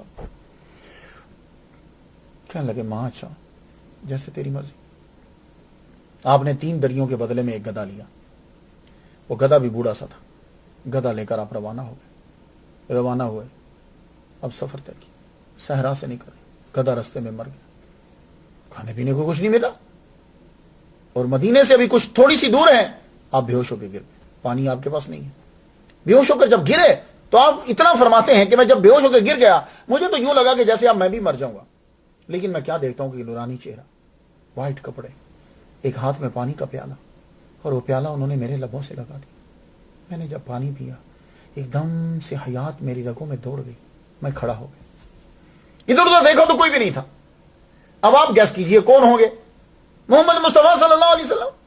مدینے میں آنے والوں کی خبر گیری وہی کرتے, لیکن یہ سب روحانی ہے. اب یہ کیا چکر ہے, عام لوگ جو لفظوں کی تلاش میں ہیں وہ تو اعتراضات کریں گے, لیکن عشق والے جانتے ہیں کیا. آپ وہاں سے اٹھے, ایک آدمی جا رہا تھا، اس کے ساتھ بیٹھ گئے، اس کے ساتھ بیٹھے، اس نے مدینہ مسجد نبوی کے پاس جا کے اتار دیا۔ اب یہاں سے ذرا مولانا روم کی بات سنیے، مولانا روم مثنوی میں کیا لکھتے ہیں؟ ویسے کرنی رضی اللہ تعالیٰ عنہ کی نظر کے سامنے جب مسجد نبوی آئے تو یوں سلام کرتے ہیں، سلام علیکہ یا رسول اللہ، اے نبی اللہ تجھ پر سلام ہو۔ بی بی عائشہ صدیقہ رضی اللہ تعالیٰ عنہ کے گھر پہنچی، دروازہ کھٹکھٹایا، میں پوچھا کون؟ آپ نے جواب دیا میں اویس ہوں، کیونکہ دروازہ جب کھٹکھٹایا جائے تو حضور نے فرمایا آنا آنا مت کہو، اپنا نام بتایا کرو۔ دروازہ کھٹکھٹایا، اندر سے پوچھا کون؟ کہا میں اویس ہوں، یمن سے آیا، حضور کا دیدار، حضور سے ملنا چاہتا ہوں۔ تو حضرت بی بی عائشہ صدیقہ رضی اللہ تعالیٰ عنہ پردے کی اوٹ میں فرمانے لگی، کہنے لگی حضور تو چلے گئے ہیں پناہ گزینوں کا حال معلوم کرنے کے لیے، وہ تو یہاں نہیں ہے۔ اب خود سوچو 697 مائلز کا سفر کر کے آدمی آیا ہو، بیچارے کا جانور جو ہے وہ مر گیا ہو، اور وہ اس کے پاس وقت بھی کم ہو، اور آگے سے محبوب کا دیدار نہیں ہو رہا۔ حضور پناہ گزینوں کا خیال پتہ کرنے چلے گئے تھے۔ وہ پناہ گزین کون تھے آپ کو معلوم ہے؟ وہ ٹریٹی حدیبیہ جو ہوا تھا، وہ ٹریٹی حدیبیہ کی ایک شک بڑی ہارڈ تھی، وہ یہ تھا کہ جو مدینے پہنچے گا ان کا وہ واپس کرنا پڑے گا۔ اب وہ مسلمان وہاں سے تنگ تھے، مدینے پہنچ نہیں سکتے تھے، انہوں نے بیچ کے اندر قیام کرنا شروع کر دیا، وہ بندے وہاں اکٹھے ہونے لگے، ان کے اوپر قریشیوں نے حملہ کر کے کچھ کو زخمی کیا، مال لوٹ لیا۔ حضور کو جب پتا چلا تو حضور ان کا پتہ کرنے گئے، پیچھے سے حضرت ویسے کرنی رضی اللہ تعالیٰ عنہ آپ رونے لگے، بڑا روئے، آپ کی ہچکی بن گئی۔ بی بی عائشہ صدیقہ رضی اللہ تعالیٰ عنہ فرماتی ہیں کہ میں نے ان کو بہت روتے ہوئے دیکھا۔ آپ پھر وہاں مسجد چلے، مسجد جا کے بیٹھے، کبھی کھڑے ہو کے حضور کے ممبر کو ہاتھ لگاتے، کبھی ممبر کو، مصلی کو چھوتے، کبھی دیواروں کو چھوتے، حضور کا یہاں ہاتھ لگا اسے چومتے، حضور جہاں بیٹھتے اسے چومتے، وہ مصلی کو چومتے۔ ظہر کی نماز کا وقت ہو گیا، ظہر کی نماز کا وقت ہوا، آپ نے نماز ادا کی۔ نماز ادا کرنے کے بعد لوگوں نے پوچھا تم اجنبی ہو؟ تو آپ نے بتایا میں کہاں سے آیا ہوں، میں کون ہوں، اور میں واپس جانا چاہتا ہوں۔ ہر ایک نے یہ کہا کہ رک جاؤ، حضور رات آ جائیں گے یا کل آ جائیں گے؟ کہنے لگے مجھے اجازت نہیں ہے، میری والدہ محترمہ نبینہ ہیں، انہوں نے مجھے صرف ظہر کی نماز تک اجازت دی تھی، اب میں واپس چلتا ہوں۔ اور آپ جب چلنے لگے تو منہ مسجد نبوی کی طرف ہے، نبی کی مسجد کی طرف، اور یوں پیچھے چلتے چلتے چلتے چلتے چلتے یوں چلتے دور جا کے پھر کھڑے ہو کے مسجد نبوی کو دیکھنے لگے۔ آپ دیکھ رہے ہیں اور آنکھوں سے آنسو جاری ہیں کہ پیچھے سے آواز آئی، سنو میں ابو صبرے ہوں، میں قبیلہ جوفی کا سردار ہوں، میں یمن سے آیا ہوں، تم رسول اللہ کو جانتے ہو؟ آپ نے یوں مڑ کے پیچھے دیکھا، کہنے لگا ہاں تھکے ہوئے لگ رہے ہو، یہ میرا ہاتھ جو ہے نا اس کے اوپر پھوڑا نکلا ہے، کئی سال گزر گئے ہیں، حکیم اس کا علاج نہیں کر پائے، میں بڑا تنگ ہوں، میں مدینے آیا ہوں، کسی نے بتایا کہ رسول اللہ اس کا علاج کر سکتے ہیں۔ آپ خاموش رہے، رو رہے تھے۔ وہ آدمی نے جب جواب نہ پایا تو ابو صبر آگے چلا گیا، حضرت اویس سکنی رضی اللہ تعالیٰ عنہ واپس گئے۔ آپ واپس یمن پہنچے، یہ ابو صبر مسجد نبوی میں جب پہنچا تو اسے معلوم ہوا کہ حضور صلی اللہ علیہ وسلم نہیں ہے، تو اب یہ وہاں رک گیا۔ محمد مصطفیٰ صلی اللہ علیہ وآلہ وسلم واپس تشریف لائے۔ جب واپس تشریف لائے ابو صبرے کی ملاقات ہوئی، اس کی ملاقات ہوئی تو یہ آگے بڑھا۔ اب یہ ذرا اس سے سن لیجئے یہ کیا کہتا ہے کہ محمد مصطفیٰ صلی اللہ علیہ وآلہ وسلم جب واپس تشریف لائے، آپ سونگ رہے۔ بی بی عائشہ صدیقہ رضی اللہ پہلے آپ مسجد میں جاتے تھے، یہ حضور کا طریقہ، جب بھی سفر سے آتے آپ پہلے مسجد میں جاتے تھے، وہاں دو نفل نماز کا ٹائم ہوتا، دو نفل پڑھتے آپ۔ تو آپ یوں سونگ رہے، فرمانے لگے ایک نور کا احساس ہو رہا ہے، خوشبو آ رہی ہے، کون آیا تھا؟ لگتا ہے میرا یار، میرا دوست آیا تھا، میرا دوست۔ مولانا روم مثنوی میں لکھتے ہیں کہ حضور پھر گھر گئے، بی بی عائشہ صدیقہ نے جب بتایا تو حضور اس طرح روئے کہ لگتا تھا کہ آنکھوں سے نہر دریا جاری ہو گئے، اس طرح روئے۔ فرمانے لگے وہ آیا اور لیکن، اور یہ ابو صبرے بتا رہے ہیں حضور صلی اللہ علیہ وآلہ وسلم نے حضرت اویس سکنی رضی اللہ تعالیٰ عنہ کی تعریف کی، یمن کی طرف منہ کر کے سینہ کھول کے آپ نے کہا کہ مجھے یہاں سے خوشبو آتی ہے، اویس سکنی میرا دوست ہے۔ پھر حضور صلی اللہ علیہ وسلم ابو صبرے کہا آؤ قریب آؤ۔ وہ جب قریب آئے، یا رسول اللہ میرا یہ ہاتھ جو ہے وہ خراب، آپ نے فرمایا اچھا یہ کپڑا ہٹاؤ۔ کپڑا ہٹایا، آپ نے ایک لکڑی لی، کچھ پڑھ کے دم کیا، لکڑی کو یوں پھیرا، فرمانے لگے جاؤ جب تم گھر پہنچو گے یہ ٹھیک ہو چکا ہوگا۔ تو ابو صبرے جب واپس یمن آیا، جو ہے قبیلہ جوفی کا سردار تھا، اب اس نے تو پورا میلہ لگا دیا، سب لوگوں کو بلایا آ جاؤ، سارے لوگ آ گئے، اس کے قبیلے والے آ گئے۔ اب جو شروع ہوا تو بتانے لگا، سنو میں تمہیں ایک بات بتاؤں، سب سے پہلے تو تم میرا ہاتھ دیکھو، یہ دیکھو، دیکھ رہے ہو تو میرا، میں اپنے دائیں ہاتھ سے کوئی چیز پکڑ نہیں سکتا تھا. یہ رسول خدا ہیں، پیغمبر ہیں، انہوں نے میرے ہاتھ کو ٹھیک کیا. یہ لو دیکھو، سب لوگ دیکھ رہے ہیں. اور تمہیں ایک اور بات بتاؤں، میں یہ میرا بیٹا عزیز ہے نا، یہ بھی حضور سے ملا ہے.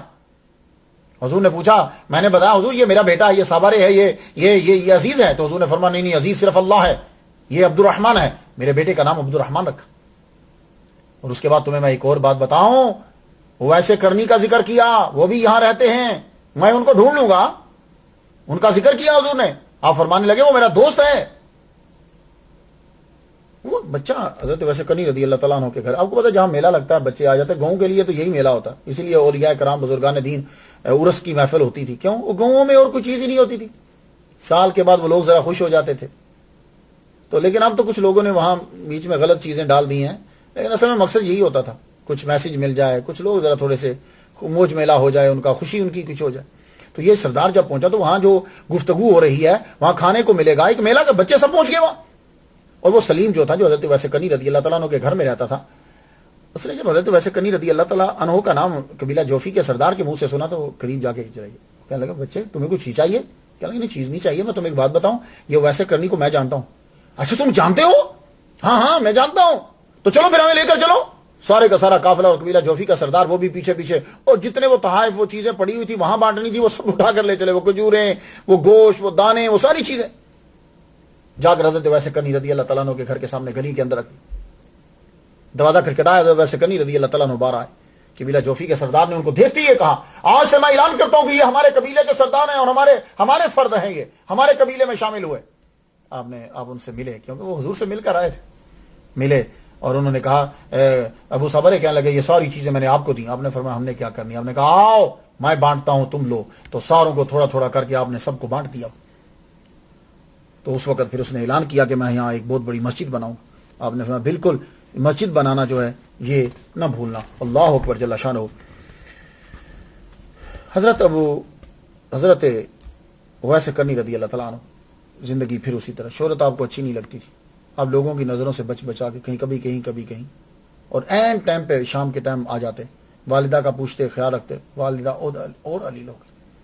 ایک دن پھر کیا ہوا کہ دروازے پہ ناکنگ ہوئی. اندر سے حضرت ویسے کرنی رضی اللہ تعالیٰ عنہ باہر تشریف لائے.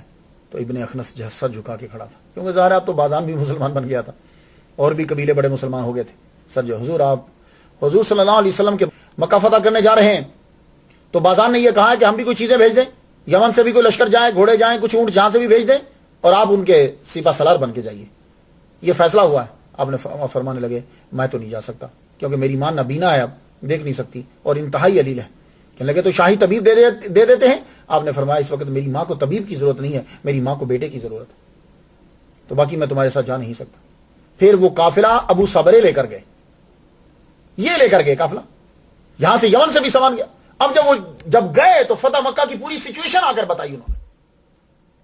پھر ان کی کچھ طبیعت ہی کچھ ایسی تھی. آگے بتانے لگے آؤ سب کٹھے ہو جاؤ، میں تمہیں بتاؤں حضور صلی اللہ علیہ وآلہ وسلم کس طریقے سے مکہ میں داخل ہوئے. میرے نبی کی شان، سر جھکایا ہوا. قل جاء الحق وزهق الباطل ان الباطل كان زهوقا. میرے نبی مسجد میں داخل ہوئے، مسجد میں داخل ہوتے ہی آپ نے سارے بتوں کو گرایا اور سر سجدے میں جھکا دیا. ساری ڈیٹیل ایسے بیان کر رہے ہیں اور لوگ دم بخود سن رہے اور کہتے ہیں ابو سفیان کا تو رنگ اڑ گیا تھا. حضرت ویسے کنی رضی اللہ تعالیٰ عنہ کو پتا چلا کہ ابو صبرے آئے ہیں، کیونکہ انہوں نے حضور کو دیکھا تھا، تو آپ ان کو ملنے کے لیے خود گئے. اور جو ہی آپ انٹر ہوئے وہ ہمارے سردار آ گئے، ہمارے سردار آ گئے. حضرت ویسے کنی رضی اللہ تعالیٰ عنہ نے ان سے ملاقات کی، حضور کے بارے میں پوچھا، پھر واپس. 2 سال مزید گزر گئے. 2 سال گزرے، آپ کے اوپر زیادہ تر اب غلبہ حال اور مزید ہو. کچھ وقت کے لیے آپ غلبہ ختم ہوتا، تھوڑا سا نمازیں اور عبادت میں مصروف رہتے. اپنی والدہ کی خدمت کے بعد پھر چلے جاؤ. چاند راتوں کے اندر تو بہت عبادت کرتے، 13 14 15 ایک رات کے ایک رکوع میں ایک سجدے میں، کیونکہ اس رات کے اندر آدمی کا خون بھی جوش مارتا ہے، یہ بھی پانی جوش مارتا ہے جیسے دریاؤں کا جوش مارتا. اس لیے ان دنوں کے اندر روزہ رکھنے کا حکم دیا گیا، حضور کی طرف سے آیا نا. 13 14 15 عبادت بہت کرتے. آخر حضور صلی اللہ علیہ وسلم کا وصال ہوا. تو جب حضور کا وصال ہوا تو آپ کی والدہ ماجدہ کا بھی وصال ہوا. 632 میں حضور صلی اللہ علیہ وآلہ وسلم کا وصال ہوا تو آپ کی والدہ ماجدہ کا بھی وصال ہوا. وہ تو کہا کرتی تھی یا اللہ مجھے جب حضور نہ رہیں تو مجھے نہ رکھنا دنیا سے. اب والدہ کی وجہ سے تو آپ رکتے تھے، والدہ کو وہیں دفنایا، اس کے بعد آپ بہت لوگوں کو کم ملتے، صحرا میں ملتے بھی کہیں. اور آپ کی وجہ شہرت دوسری کیا ہے؟ حضرت عمر رضی اللہ تعالی عنہ کا ہر حج کے اندر، ہر موسم حج میں آپ کا اعلان کرنا کہ تم میں کوئی اویس ہے، یہ دوسری وجہ شہرت ہے. اب آ جاؤ، تاریخ سے نکل آؤ، اب حدیث پہ آ جاؤ. حضرت اویس کرنی رضی اللہ تعالیٰ عنہ کا آپ کو مقام معلوم ہے؟ ملا علی قاری نے آپ کی شان میں کتابچہ لکھ دیا، اس کے اندر ساری حدیث لکھی. لیکن میں گفتگو آپ سے صرف کروں گا مسلم شریف کی حدیث کی. 3 حدیثیں ہیں مسلم شریف میں حضرت اویس کرنی کی شان میں، واضح طور پر صراحۃ. اب وہ اسیر بن جابر سے روایت، حضرت عمر رضی اللہ تعالیٰ عنہ جب بھی موسم حج کا موقع آتا تو آپ مینا کے اندر یا کسی جگہ پہ بھی جب لوگوں کا مجمع ہوتا تو آپ پوچھتے تم میں اویس ہے؟ کوئی قبیلہ کرن مراد کا کوئی بندہ ہو؟ کوئی نہ ہوتا. تو ایک جگہ تو میں پڑھتا ہوں کہ 10 سال اسی طرح ہی گزر گئے، ہر سال آپ پوچھتے بارہ. لیکن یہ ہے کہ آپ نے کئی دفعہ پوچھا ان کے بارے میں. اب سوال یہ ہے کہ حضرت عمر رضی اللہ تعالیٰ عنہ خود یمن ملنے کے لیے گئے یا حضرت اویس کرنی رضی اللہ تعالیٰ عنہ ان کو ملنے کے لیے آئے؟ یہ ہے کوشچن. لیکن جب میں واعظین کو سنتا ہوں، واعظین کی کتابیں پڑھتا ہوں، جو مقرر ہوتے ہیں نا یہ تقریریں کرنے والے، ان کی جب کتابیں پڑھتا ہوں تو ان سے یہ پتا چلتا ہے کہ حضرت عمر حضرت رضی اللہ اسپیشلی گئے ان کو ملنے. لیکن جب میں حضور کے جملے پڑھتا ہوں، حضور کا بیان پڑھتا ہوں جو مسلم شریف میں ہے، صحیح کتاب ہے، اور بعض لوگ مسلم شریف کو بخاری سے بڑا درجہ دیتے ہیں، مسلم میں یہ ہے کہ حضرت اویس کرنی حضرت عمر سے ملنے آئیں گے جو حضور نے پیش گوئی کی تھی. اب ذرا سن لیجیے مسلم شریف، اسیر بن جابر حضرت عمر رضی اللہ تعالیٰ عنہ ان رسول اللہ صلی اللہ علیہ وسلم قال ان رجلا یاتیکم من الیمن. سن رہے؟ ان رجلا یاتیکم من الیمن، ایک آدمی یمن سے تمہارے پاس آئے گا، یقال له اویس، اس کا نام اویس ہے. حضور نے اس کا نام آپ کا نام بتا دیا اور فرمانے لگے کہ یمن میں اس کی ماں کے علاوہ کوئی نہیں، اور سفیدی ہوگی، وہ نشان سا جو ہے وہ ہوگا. اب وہ نشان ایک میں ہے کہ ہاتھ پہ، ایک میں ہے پہلو میں، ایک میں ہے یہاں تھا، جہاں بھی تھا. لیکن یہ ہے کہ یہاں ہو تو کیونکہ جو ریزن ہے وہ یہیں پوری ہو سکتی. 1 درہم یا دینار کے مطابق برابر نشان رہ گیا ہوگا. فمن لقیہ منکم فلیستغفر لکم، اور جو ملے اسے وہ کہے کہ وہ تمہارے، اس سے کہو کہ وہ تمہارے لیے بخشش کی دعا. تو بات سمجھ رہے ہیں کہ یہاں ایک لفظ مل رہا ہے کہ وہ تمہارے پاس آئے گا یمن سے، یعنی یہ نہیں جائیں گے، وہ آئے گا. اب ابن عساکر ہے، اس میں ہے کہ حضور نے فرمایا کہ جب تم اس سے ملو، اے عمر جب تم اس سے ملو تو میرا سلام کہہ دینا اسے. ابن طبقات ابن سعد میں، مسند امام احمد میں، اور مسلم شریف میں اور حاکم کے، یاتی علیکم اویس بن عامر مع امداد اہل الیمن من مراد ثم من قرن، یعنی یمن کے قافلوں کے ساتھ تمہارے پاس آئے گا، لشکر کے ساتھ آئے گا تمہارے پاس. بات کچھ سمجھ میں آ رہی ہے؟ تو یہی وجہ تھی کہ حضرت عمر رضی اللہ تعالیٰ عنہ پوچھا کرتے تھے، کیونکہ حضور نے کہا تھا کہ تمہارے پاس آئے گا، تو آپ پھر پوچھتے تھے تم میں کوئی ہے. علامہ جلال الدین سیوطی رحمۃ اللہ علیہ فرماتے ایک روز حضرت عمر رضی اللہ تعالیٰ عنہ مینا کے اندر تقریر فرماتے ہوئے کہنے لگے کیا تم میں کوئی ایسا ہے یمن کا، قبیلہ مراد کا، قبیلہ کرن کا، یمن سے آیا؟ تو ایک صاحب جو ہیں وہ کھڑے ہو گئے. اب ایک جگہ ہے کہ وہ چچا، ایک صاحب کھڑے ہوئے. اب ایک روایت میں ہے کہ چچا، ایک روایت میں ہے بھتیجا. بھتیجا مینز یعنی کزن، آپ کا کزن. وہ کھڑا ہوا تو کہنے لگا میں ہوں. تو کہا تم ہو؟ اچھا تم قبیلہ کرن سے ہو، تو تم ویسے کرنی کو جانتے ہو؟ کہنے لگا حضور آپ امیر المومنین اتنے بڑے، آپ اس کے بارے میں کیوں پوچھ رہے ہیں، عام آدمی کے بارے میں؟ حضرت عمر رضی اللہ تعالیٰ عنہ نے مینا کے اندر پھر بتایا تم کہہ رہے ہو کہ وہ عام آدمی ہیں، ہمارے نبی محمد مصطفیٰ صلی اللہ علیہ وآلہ وسلم نے یہ کہا تھا کہ وہ تمہارے پاس آئیں گے، تم ان سے دعا کروانا اپنے لیے، گناہوں کی استغفار جو ہے وہ کہنا کہ ہمارے لیے استغفار کرو، دعا مانگو اللہ سے.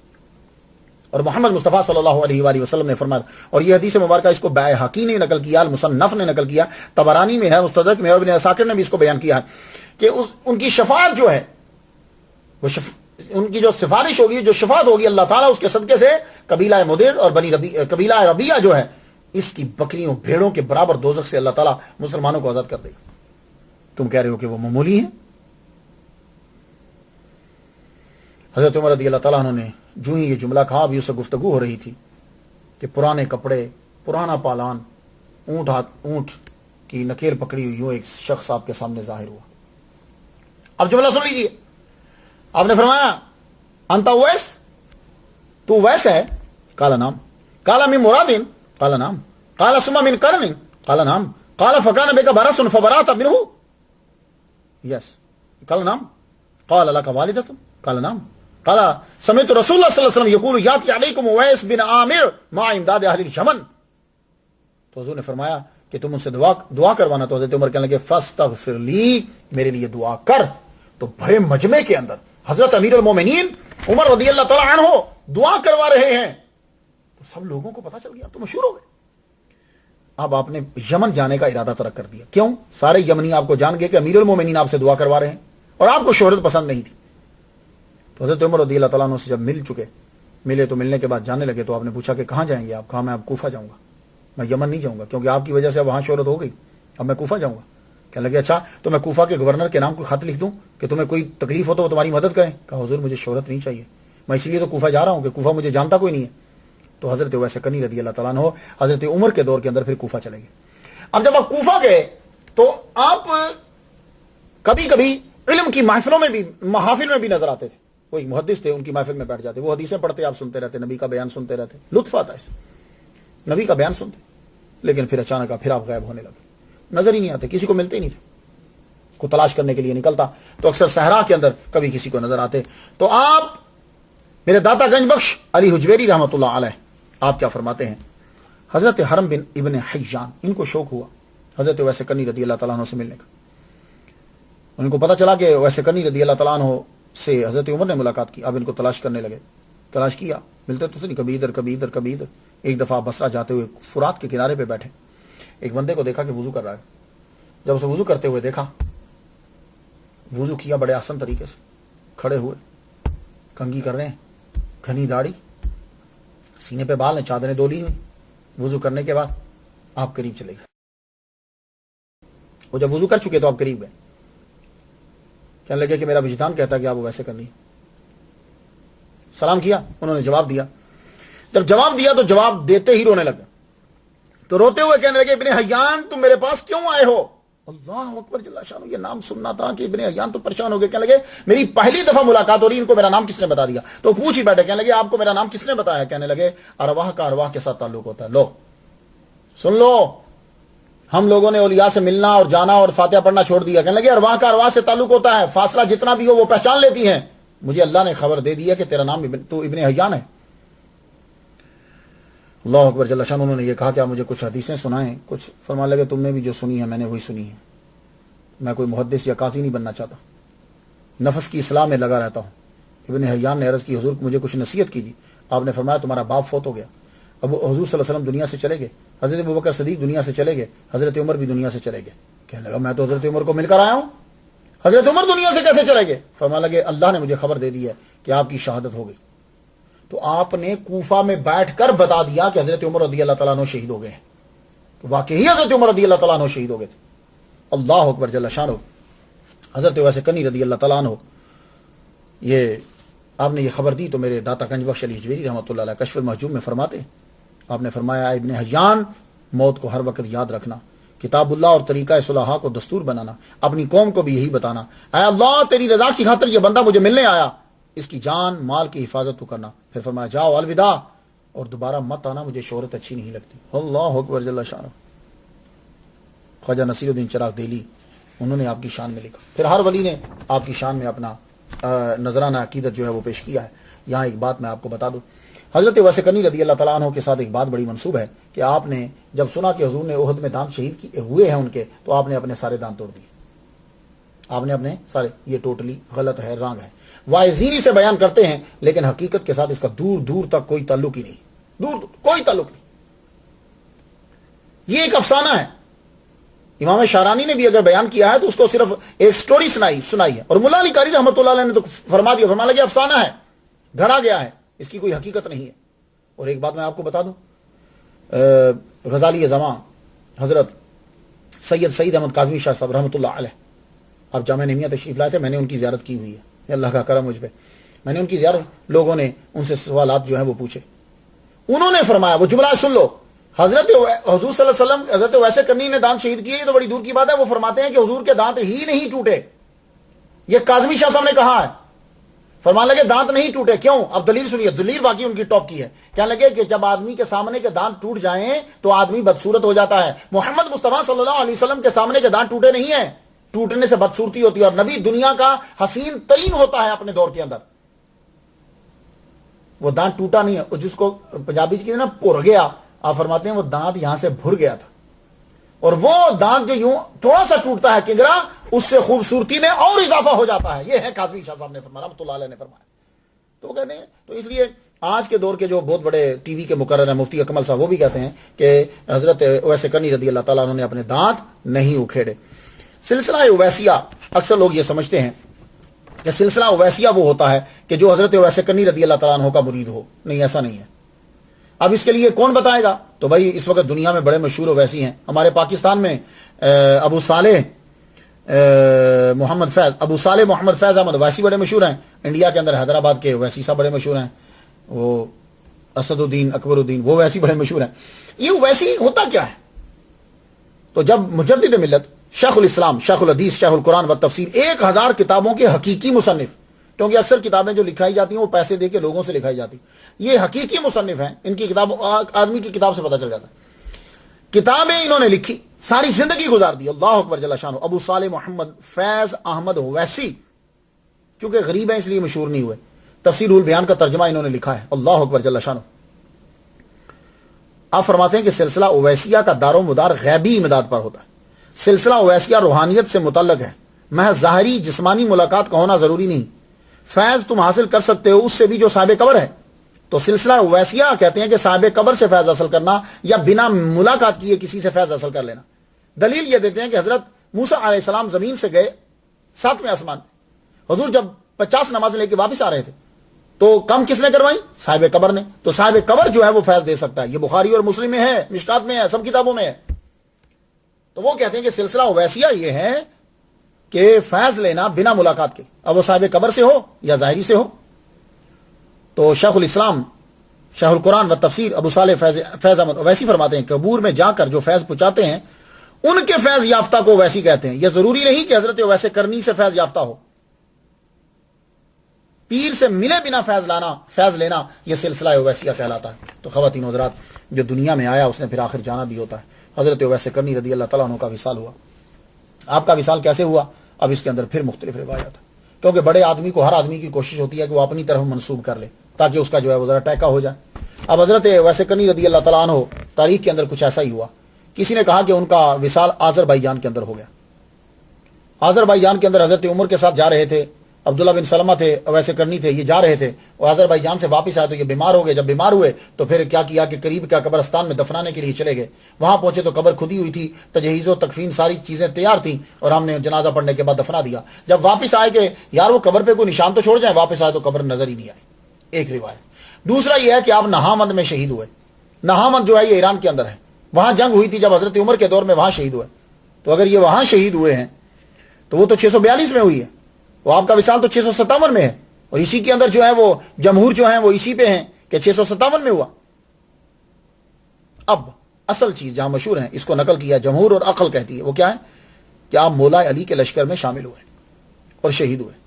میرے داتا گنج بخش لجویری کشف المحجوب میں اکمال فی اسماء الرجال کتاب کا نام ہے، اس کے اندر بھی ہے. شاہ عبدالحق محدث دہلوی نے بھی نقل کیا ہے، ابو نعیم اصفہانی نے بھی کہا ہے، فرید الدین عطار رحمۃ اللہ علیہ نے بھی نقل کیا ہے. خزینۃ الاصفیاء کتاب کے اندر بھی ہے کہ آپ کی شہادت جنگ صفین کے اندر ہوئی ہے. یہ جنگ صفین کہاں ہوئی تھی؟ مولا علی اور میر معاویہ کے درمیان تھی. یہ فرات کے کناروں کے اوپر ہی ہوئی تھی. اب یہ علاقہ رقہ، یہ علاقہ اب شام کے اندر، سیریا کے اندر ہے. آپ فرات کے کناروں پہ ہی رہتے تھے ادھر ادھر. آپ نے دیکھا کہ جنگ کا اعلان ہو رہا ہے، پتہ چلا کہ مولا علی شیر خدا رضی اللہ تعالیٰ عنہ کے برابر میں امیر معاویہ آ گئے. حضرت اویس کرنی رضی اللہ تعالیٰ عنہ اٹھے، اور جب اٹھے تو پہلے ہی مولا علی فرما چکے تھے، کہنے لگے کہ 20 لشکر ہوں گے، ہر لشکر میں 1000 ہوگا. سب تو پورے ہو گئے، آخری لشکر بچا 999 بندے، ایک بندہ رہ گیا. آپ فرمانے لگے بندہ آئے گا، بندہ پہنچے گا. خیمہ لگا کے 2 بندے بٹھا دیے، فرمانے لگے کہ انتظار کرتے رہو، جو ہی وہ آئے میرے پاس لے کر آ جانا. اب آپ کو امیر معاویہ کے جتنے بندے تھے وہ آپ کو شہید کرنا چاہتے تھے کہ آپ کو ختم کر دیا جائے. 2 بندے بٹھا دیے کہ آپ کو شہید کرنے کے لیے. انہوں نے ایک تیر لیا. تیر کی 6 قسمیں تھی عرب کے اندر. یہ جو قسم تھی یہ بڑی خطرناک تھی. یہ کیا ہوتا تھا کہ تیر یوں گھوم کے جاتا تھا اور جس جگہ جاتا تھا نا تو ایسی عجیب سی چیز ہوتی تھی کہ وہ پھاٹتا وہ یوں سوراخ کرتا اندر گھس جاتا تھا. وہ تیر آپ کے لیے، اور یہ عام طور پر پورے ہیویٹیڈ ہوتا تھا، وہ تیر جو آپ کے لیے تیار کیا گیا، تیر تیار کر کے وہ نشانے پہ بیٹھے کہ کب علی باہر نکلے اور ہم نشانے پہ لگائے. ویسے کنی رضی اللہ تعالیٰ عنہ انٹر ہوئے، مولا علی بندوں نے آ کے پکڑ لیا. اب جب جانے لگے پوچھا مولا علی کدھر ہیں، میں جنگ میں ان کی طرف سے لڑنا چاہتا ہوں. انہوں نے کہا اندر خیمے میں. بندوں نے جا کے اطلاع دی، مولا علی شیر خدا رضی اللہ تعالیٰ عنہ بات تشریف لائے. وہ دشمن جو گھات لگائے بیٹھے تھے انہوں نے تیر چلا دیا. تیر چلائی اتنے میں حضرت ویسے کنی رضی اللہ تعالیٰ عنہ آگے بڑھ گئے. آگے بڑھے، انہوں نے حضرت مولا علی نے یوں ہاتھ پھیلائے، آپ دوڑ کے سینے سے لگے. وہ تیر مولا علی کو لگنے کے بجائے حضرت ویسے کنی رضی اللہ تعالیٰ عنہ کے پیچھے سے یوں ہڈی کو، وہ ساتھ جو گوشت یوں گھماتا کراس کرتا ہوا دل تک پہنچ گیا. آپ نے مولا علی کے ہاتھوں میں ہی جان دے دی. اور الرقہ اسی جگہ آپ کا روزہ بنا دیا گیا. یہ ہے مشہور روایت جو میں نے آپ کو بتا دی. 657 عیسوی جولائی کے مہینے کے اندر حضرت ویسے کرنی رضی اللہ تعالیٰ عنہ دنیا سے جو ہے وہ تشریف لے گئے. لیکن آپ جب دنیا میں گھومیں گے تو حضرت ویسے کرنی رضی اللہ تعالیٰ عنہ کا مزار آپ کو 7 جگہ میں نظر آئے گا. دنیا میں آپ کا مزار 7 جگہوں میں. سب سے پہلے آپ یمن میں جائیں تو شہر زبیدہ کے باہر شمالی سمت میں آپ کا مزار ہے، کہتے ہیں یہ ویسے کرنی کا مزار ہے. آپ عراق کے شہر بغداد میں جائیں، وہاں ایک مزار ہے، یہ ویسے کرنی کا مزار ہے. ملک افغانستان کے شہر غزنی میں جائیں، کہیں گے وہاں بھی ایک مزار ہے، یہ ویسے کرنی کا مزار ہے. ملک پاکستان کے شہر ٹھٹھا میں چلے جائیں، سندھ میں، صوبہ سندھ میں، یہاں بھی ایک ویسے کرنی کا، یہاں یہ بھی ان کا مزار ہے. آذربائیجان میں جائیں، وہاں بھی ایک ان کا مزار ہے. اور عمان جو ہے مسقط، یہ اس کے شہر ایک سلالہ ہے. میں وہاں گیا ہوں، اور جب میں واپس آ رہا تھا حضرت ایوب علیہ السلام کی قبر کی زیارت کر کے واپس آ رہا تھا تو مجھے کسی بندے نے بتایا کہ یہ حضرت ویسے کرنی کا جو ہے وہ مزار ہے. میں نے کہا چلو دیکھ لیتے ہیں. تو عمان کے اندر بھی مزار ہے. اسی طرح شام کے شہر الرقہ کے اندر، یہ تو بہت ایران کی گورنمنٹ نے پیسہ لگا کر یہاں بہت بڑی مسجد بنائی.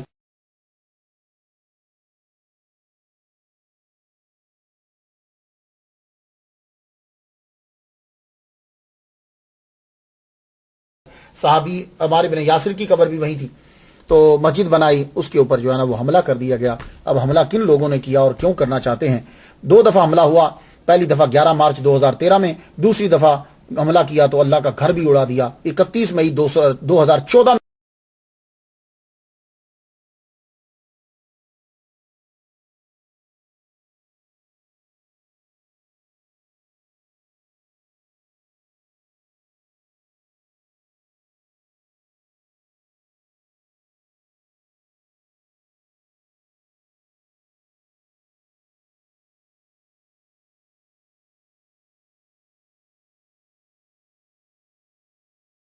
ہوا، اللہ کا گھر بھی اڑا دیا، سب کچھ اڑا دیا گیا. حضرت ویسے کرنی رضی اللہ تعالیٰ عنہ ظاہری زندگی میں بھی شہرت پسند نہیں کرتے تھے، وہ چھپ چھپا کے رہنا چاہتے تھے. اور جب دنیا سے چلے گئے تو اب بھی 7 جگہوں کے اوپر آپ کی قبر ہے. لیکن دیکھیے رب کا کرم کہ جو جہاں بھی دعا مانگتا ہے حضرت ویسے کرنی کا صدقہ اللہ تعالیٰ اس دعا کو قبول فرما لیتا ہے. میں بھی اب دعا کرتا ہوں، اے اللہ حضرت ویسے کرنی رضی اللہ تعالیٰ عنہ کا صدقہ سب کی مشکلیں آسان فرما.